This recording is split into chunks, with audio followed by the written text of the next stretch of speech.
Y es una palabra que de verdad habla mucho en mi corazón, habla mucho. Es un estudio que ya estoy haciendo hace años en la verdad.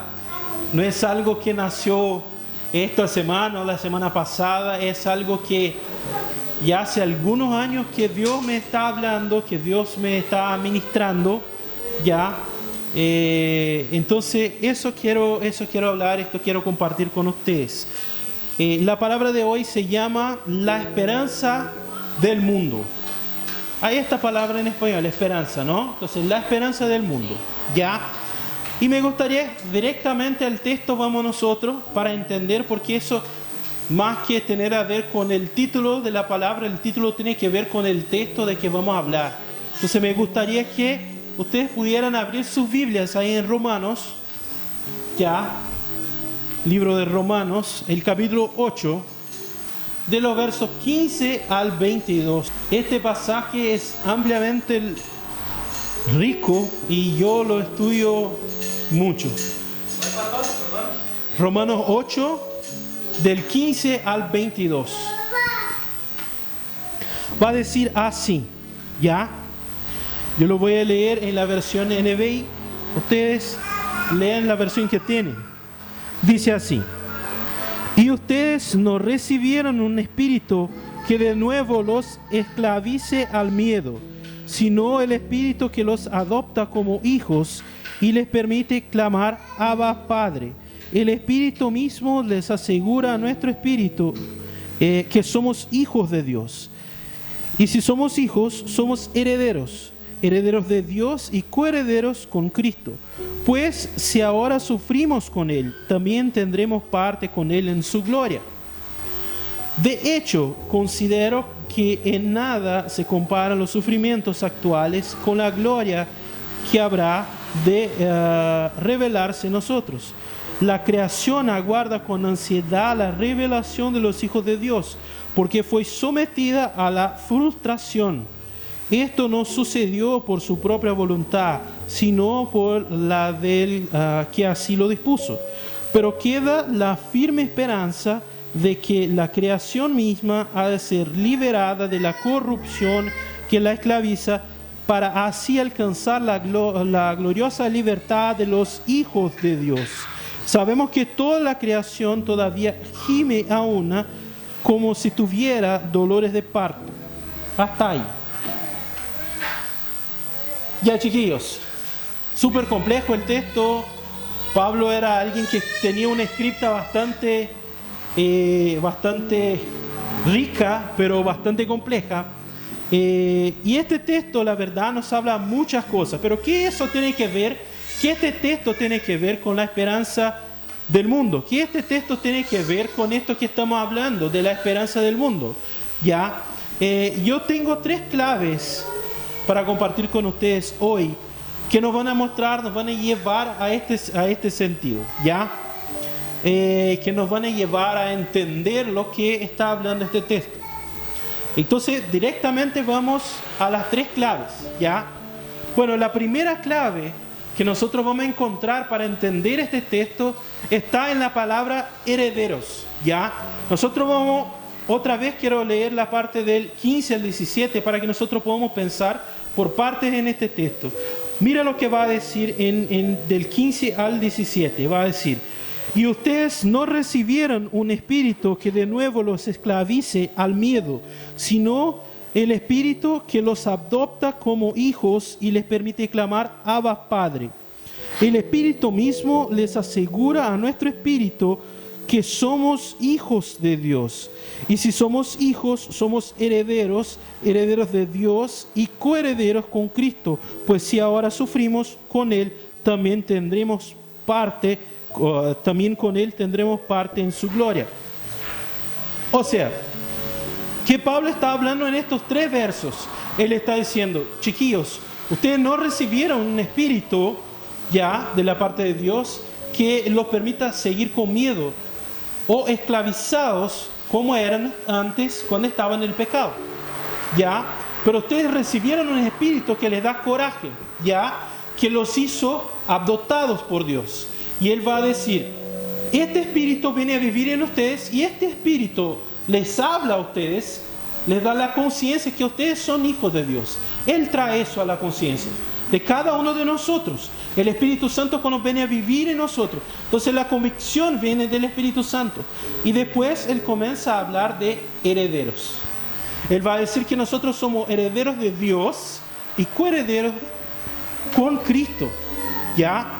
¿Y qué quiere decir eso? ¿Ya? Si tú vas a buscar en el diccionario la palabra herederos, el diccionario va a decir que heredero es un hijo descendiente.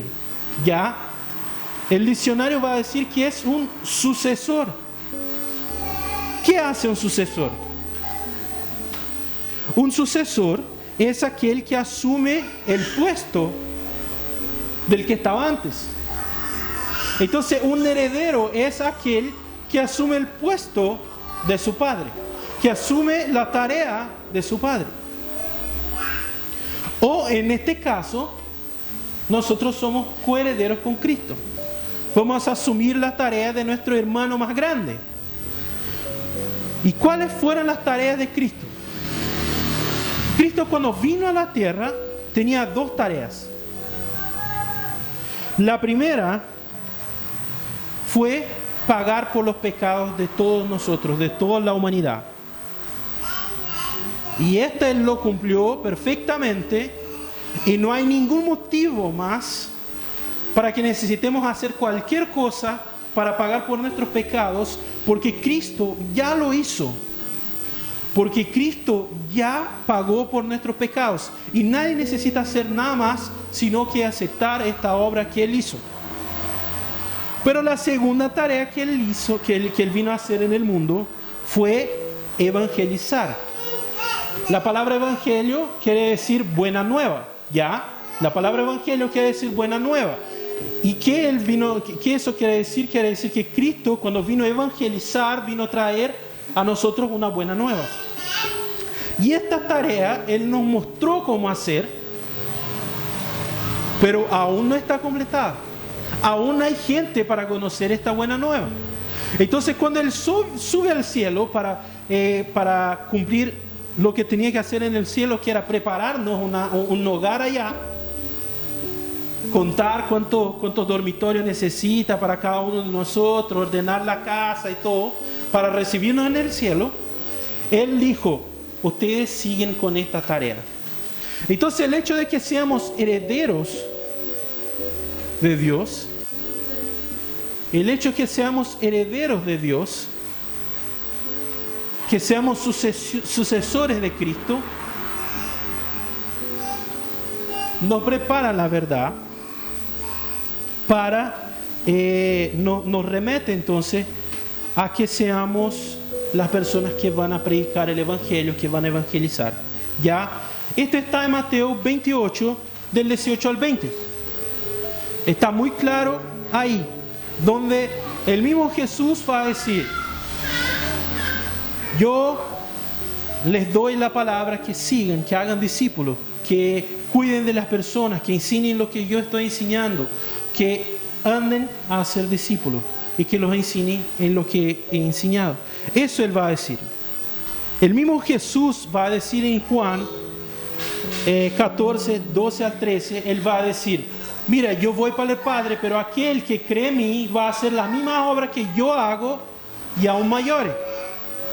Entonces Él nos va a decir que ustedes, si creen en mí, si ustedes siguen mis pasos, si ustedes hacen lo que yo estoy enseñando, ustedes van a hacer las mismas cosas que yo hice y aún mayores.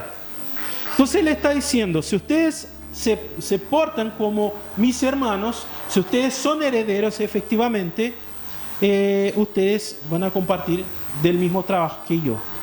O sea, como Pablo va a decir, con Él vamos a sufrir, pero con Él vamos a ser glorificados. Entonces la primera clave para entender lo que está pasando es el hecho de que somos herederos, que tenemos una función. Y es lo que Pablo está diciendo, no tengan miedo, chiquillos, antes tengan coraje y sean herederos de Dios. ¿Ya? La segunda clave, nosotros vamos más al final del texto que estamos leyendo, ¿ya? Y yo voy a leer con ustedes otra vez los versos del 19 al 22, que va a decir, La creación aguarda con ansiedad la revelación de los hijos de Dios, porque fue sometida a la frustración. Esta palabra no es, esta es una de las partes de la traducción de la NBI, que no es la mejor. ¿Alguien tiene otra traducción que no dice frustración? La verdad, la palabra correcta ahí sería corrupción, porque fue sometida a la corrupción. ¿Ya? O sea, el texto quedaría: la creación aguarda con ansiedad la revelación de los hijos de Dios, porque fue sometida a la corrupción. Esto no sucedió por su propia voluntad, sino por la ley, por la del que así lo dispuso. Pero queda la firme esperanza de que la creación misma ha de ser liberada de la corrupción, ahora usa corrupción, que la esclaviza, para así alcanzar la gloriosa libertad de los hijos de Dios. Sabemos que toda la creación todavía gime a una como si tuviera dolores de parto. Hasta ahí. Todas las cosas que fueron creadas no fueron creadas para este mundo. No fueron creadas para vivir de la forma como vivimos hoy. Nosotros fuimos creados para estar en el Edén con Dios. Las árboles fueron creadas para estar en el Edén con Dios. Los animales fueron creados para eso, y no para este mundo de corrupción. Nada fue creado para este mundo de corrupción. Pero la corrupción entró cuando el hombre cayó, cuando el hombre decidió probar del fruto. ¿Ya? ¿Por qué? Porque estaba el fruto ahí del árbol del bien y del mal, pero el hombre no era un vegetal, no estaba ahí como... Había algo adentro del hombre. O sea, el hombre fue creado a la imagen y semejanza de Dios. O sea, el hombre tenía el bien adentro. Entonces, cuando el hombre y la mujer prueban del fruto, la verdad, la única cosa que ellos adquieren es el conocimiento del mal. Porque el bien ya estaba dentro de ellos, ya conocían el bien. Y ahí la corrupción entra, y no entra solo en el hombre, sino que todo lo que está bajo de su rango de autoridad. Y Dios le había dado la autoridad al hombre sobre toda la naturaleza. Entonces toda la naturaleza se sometió a esta corrupción. Y nosotros vamos a ver eso. Entonces en Génesis Dios decide sacar al hombre para que él no coma del árbol de la vida y sea eterno y eternamente malo. Entonces él saca al hombre del Edén, ¿ya? Y nosotros vamos a ver esta corrupción. Por ejemplo, cuando ahí en Génesis 3, cuando el hombre es sacado del Edén, ¿ya? Dios le dice: ahora tú vas a tener que labrar, se dice labrar, tú vas a tener que labrar la tierra. ¿Qué quiere decir eso? Si Dios está diciendo, a partir de ahora tú vas a tener que empezar a hacer eso, quiere decir que antes el hombre no tenía que hacer. Antes el hombre, los árboles, las plantas, todo daba el fruto sin tener que cuidarlo. Entonces, de ahí viene la corrupción. Ahí muestra la corrupción, la decaída de la naturaleza. Otra cosa, la agresividad de los animales. En el Edén, si ustedes se ponen a leer el Génesis, ustedes van a percibir que en el Edén no había esta agresividad. Esta agresividad pasa a ser relatada después del diluvio. Esta es la corrupción que vino por causa de la caída del hombre, porque todo estaba bajo la autoridad.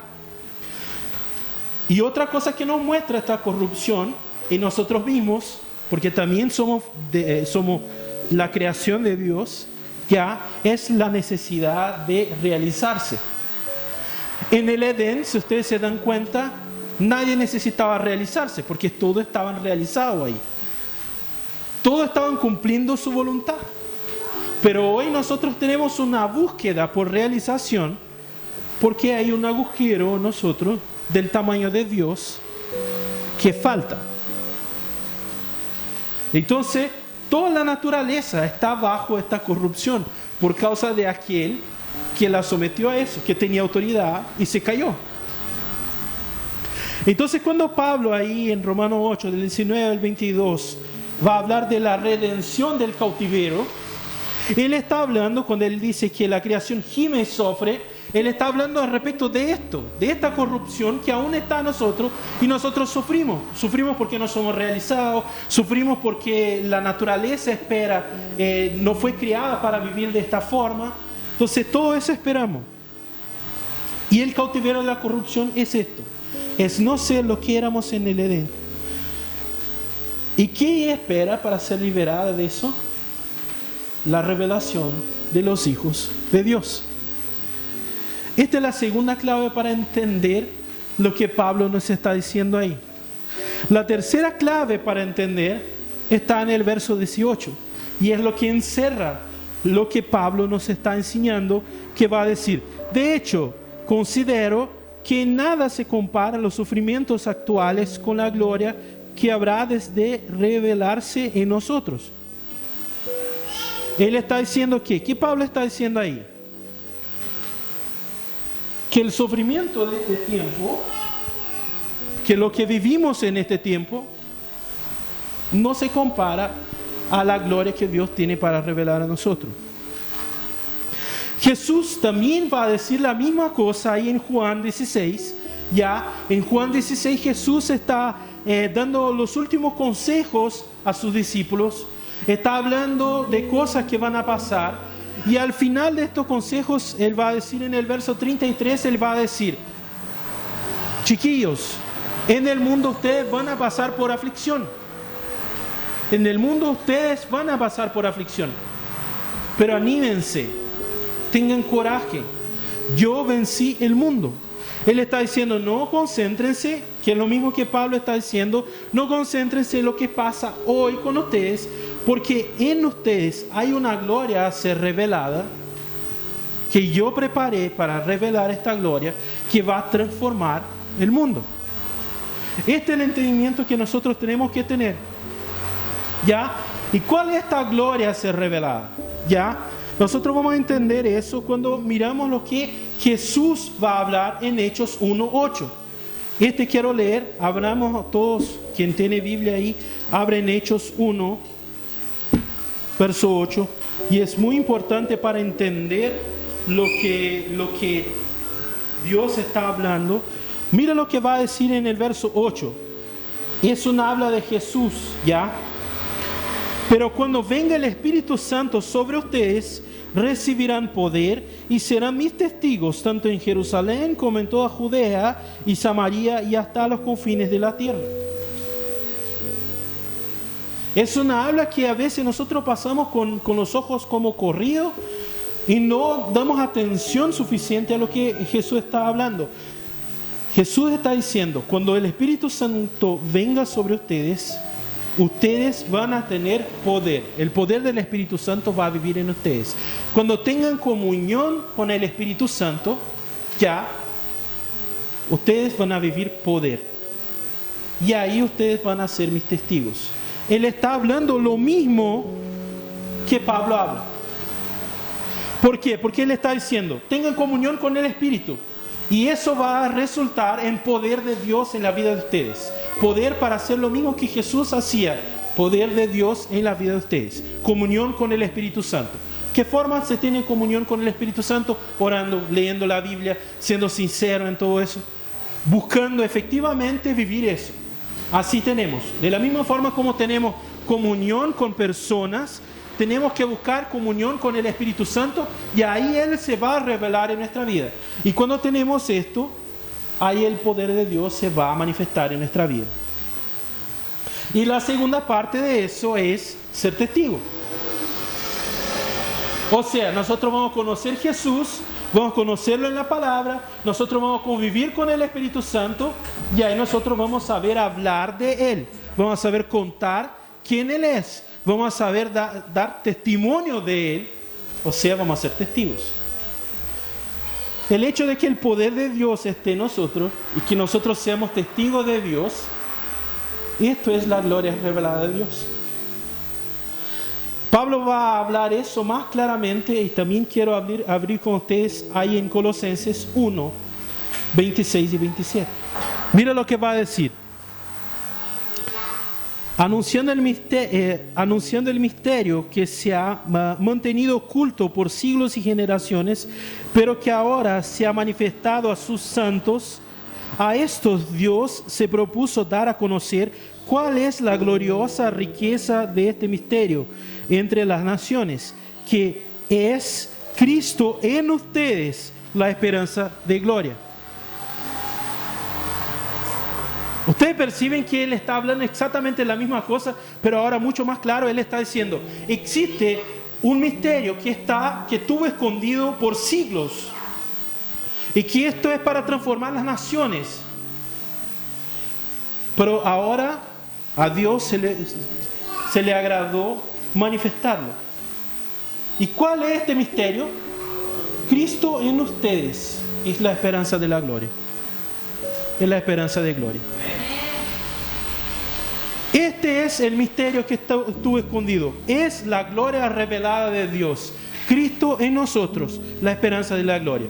Vamos a un ejemplo práctico de qué es esta gloria revelada. Todos ustedes viven en algún lado. Entonces, de alguna forma ustedes tienen algún vecino. A no ser que alguien vive en la luna y no tenga vecino, ahí voy a entender, pero todos tenemos un vecino. Y quizá ahí nosotros comenzamos a conversar con este vecino. Y ahí un día nosotros lo encontramos en la puerta de su depa y él está con el brazo quebrado. Voy a usar el brazo quebrado como ejemplo. Y bueno, nosotros ya nos conocemos y todo. Y nosotros vamos y le decimos, ¿tú ya escuchaste hablar de Jesús? Yo te estoy hablando de eso porque en la Biblia, este Jesús que yo conozco, la verdad, mi amigo, Él sana. Él puede sanar. Entonces yo creo que Él te puede sanar este brazo quebrado. Estoy dando testimonio, soy testigo. A Él va a decir, sí, ¿en serio? Ya no me cuesta.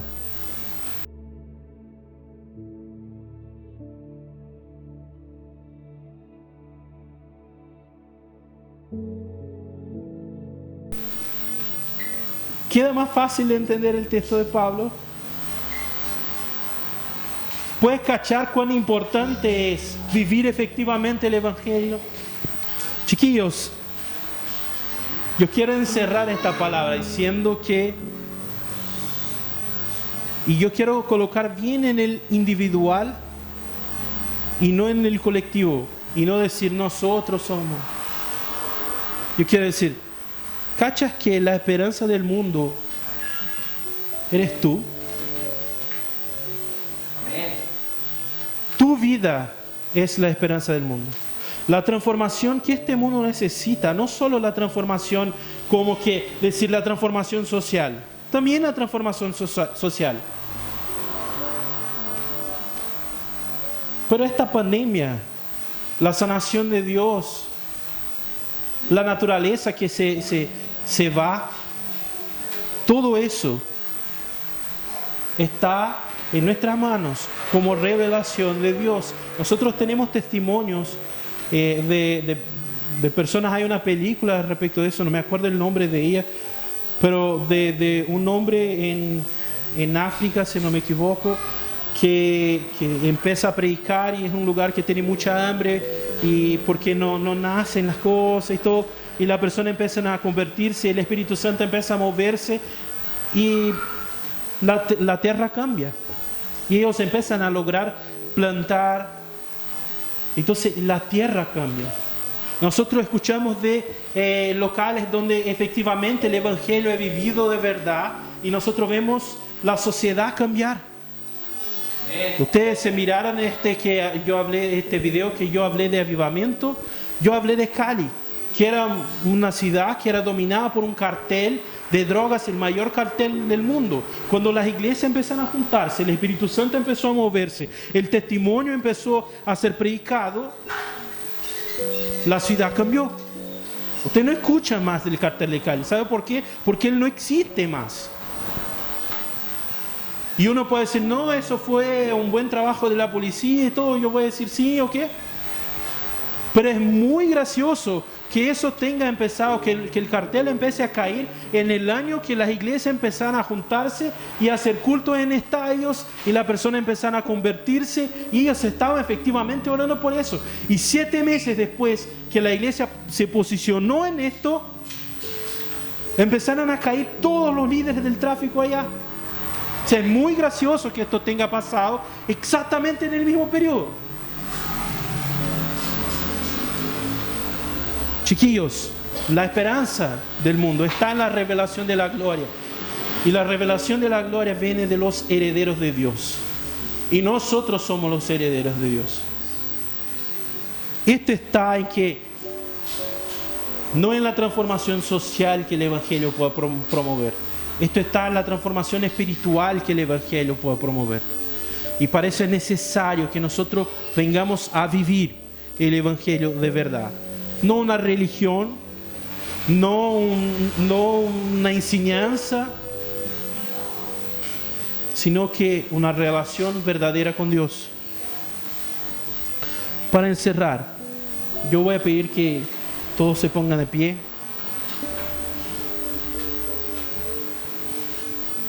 Te voy a pedir que cierres tus ojos.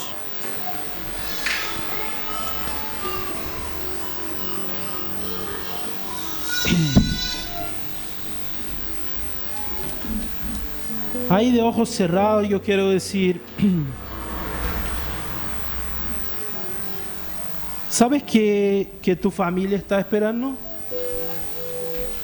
Tu familia está esperando por tu revelación como heredero de la obra de Jesús y como heredero del reino de Dios. ¿Sabes que la ciudad de Santiago está esperando tu revelación como heredero de la obra de Cristo y del reino de Dios? ¿Sabes que este país está esperando para ser un país distinto? Tu revelación como heredero de la obra de Cristo y del reino de Dios.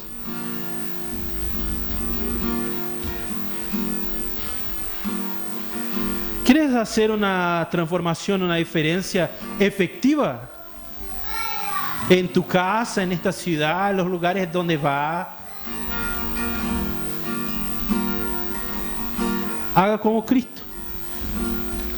Ningún lugar permaneció el mismo después que Jesús apareció. Ni físicamente, porque siempre hubo una sanación, una transformación. Ni socialmente, porque siempre hubo personas pensando distinto, siendo transformadas, entendiendo que la cosa no necesitaba ser de esta forma.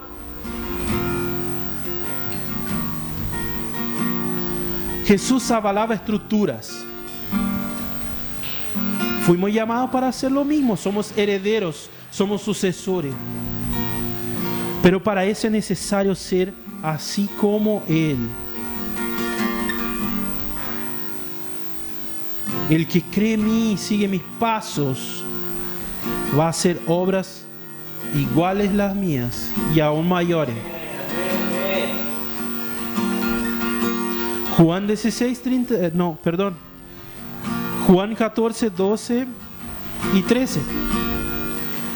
No fui yo que hablé esta palabra, el mismo Jesús lo prometió. Y la palabra también va a decir que Él no es hombre para mentir, ni hijo del hombre para engañar.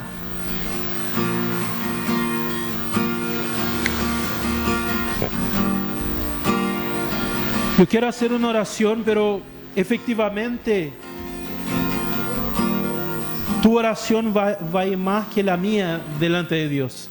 Así que mientras yo hago una oración, comprométete tú a vivir eso delante de la presencia de Dios. Acompáñame en oración. Dios, delante de tu presencia, nuestro primer culto desde que empezamos con la cuarentena por la pandemia, que este mensaje venga a traer a la conciencia, a la memoria, el entendimiento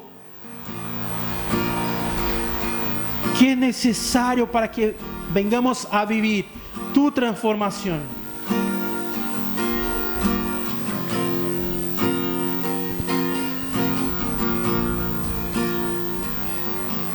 Padre, que nosotros podamos entender que estamos hablando de algo más profundo que simplemente un evangelio político, que es simplemente un evangelio